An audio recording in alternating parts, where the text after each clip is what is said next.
ये जो 2100 रुपए वाली बात चल रही है कि महिलाओं को 2100 रुपए दिए जाएंगे, अभी कांग्रेस ने कहा है कि वो 2500 देंगे। ये तो सब लॉलीपॉप वाली बातें हैं और लोगों को नकारा निकम्मा बनाने। अगर आप मेरा व्यू पूछे तो जब तक ये करप्शन खत्म नहीं होगा ये प्रॉब्लम सॉल्व नहीं होंगे। अरविंद केजरीवाल जी ने जब स्टार्टिंग में ये आए थे तो इसी बिहाफ पर आए थे।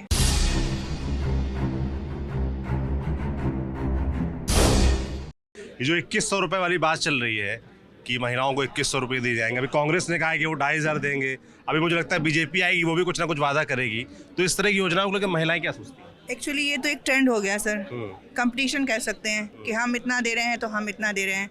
ये तो सब लॉलीपॉप वाली बातें हैं और लोगों को नकारा निकम्मा बनाने। अगर आप मेरा व्यू पूछे तो लेकिन कुछ सेक्टर्स ऐसे हैं जिसमें सच में जिसके लिए जो फ्री ऑफ कॉस्ट होनी चाहिए। वो पहला सेक्टर आपका हेल्थ है।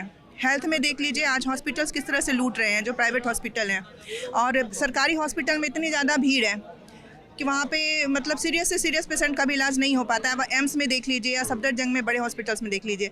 तो हेल्थ एजुकेशन ये दो सेक्टर्स मेरे हिसाब से ऐसा है जो फ्री ऑफ कॉस्ट होने चाहिए चाहे कोई भी गवर्नमेंट आए। दूसरी बात है कि अगर आप मेरे से पूछें तो root cause of every malpractice और जो भी प्रॉब्लम्स है वो है करप्शन। मैं मानती हूँ कि करप्शन एक बहुत बड़ा मुद्दा है और जब तक करप्शन हमारे देश में रहा, करप्टेड लोग रहे, नीचे से ऊपर तक बिल्कुल लोअर लेवल से आप हायर से हायर लेवल तक चले जाइए, हर जगह करप्शन है।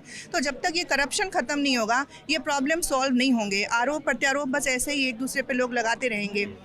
अरविंद केजरीवाल जी ने जब स्टार्टिंग में ये आए थे तो इसी बिहाफ पर आए थे और हमें बहुत उम्मीद थी कि ये करप्शन के अगेंस्ट काम भी करेंगे। और स्टार्टिंग में इन्होंने कुछ किया भी था, एक टोल फ्री नंबर भी आई थिंक दिया था इन्होंने, तो उससे कुछ हद तक कंट्रोल भी हुआ था। लोगों में एक डर आ गया था कि अगर हम कुछ करप्ट करते हैं, हमारी करप्शन करते हैं, ऐसा कुछ भी एक माल प्रैक्टिस करते हैं तो उसकी वीडियो वायरल हो जाएगी।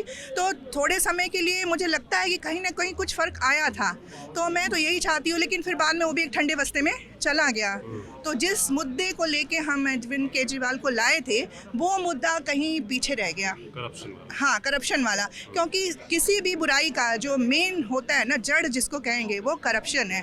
तो अगर ये ख़त्म हो जाए और चाहे जो भी सरकार आए, मैं तो यही कहना चाहूँगी कि मुद्दा होना चाहिए अगेंस्ट करप्शन और जो भी करप्टेड लोग हैं उनको कड़ी से कड़ी सज़ा मिलनी चाहिए। और बात रही अगर जैसे मैं एडवोकेट हूँ तो मैं एडवोकेट्स के लिए ज़रूर कहना चाहूँगी कि एडवोकेट्स के ऊपर कोई भी सरकार इतना ध्यान नहीं देती है जितनी मेहनत हम करते हैं, या जो न्यू एडवोकेट्स होते हैं उनके लाइफ में जितनी स्ट्रगल्स होती है उसके ऊपर काम करना चाहिए। स्पेशली जो new coming first generation lawyers हैं और इस पर फीमेल लॉयर हैं, तो इनके लिए तो मैं चाहती हूँ कि काम होना चाहिए और जो भी करा है सर ने तो मैं उसको अप्रिशिएट भी करती हूँ।